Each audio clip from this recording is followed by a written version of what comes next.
So I was always looking for a hustle, looking for a grind. So I would say that being an entrepreneur is kind of in my DNA. What made you like want to do that? What did you find value in work from an early age? Were you looking for some spending money? Like, what was that? I always saw my parents work really, really hard, and we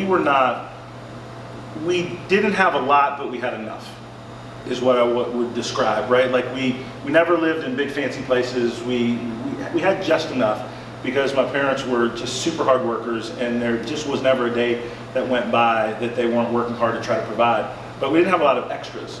And so money was something that was discussed a lot in the house, but it was never like, we have so much, what are we going to do? Where are we going to invest?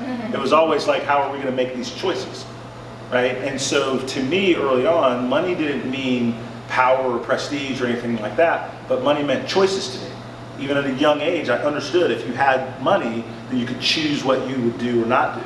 And so that became a motivation at an early age. Not necessarily the material things of it, although those things are nice and I like nice things, but the choices motivated me even coming up.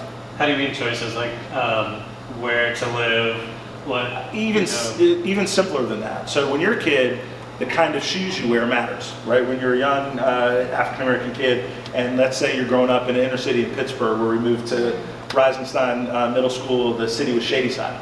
And if I didn't have extra money, then I had to wear these shoes called kangaroos back in the day. Like they were nice shoes, but they weren't Adidas, right? They weren't Pony, they weren't Puma, which was cool back then. But if I had extra spending money, I could take what my mom wanted to spend, plus the extra money that I had, and then I could get some shoes that were cool.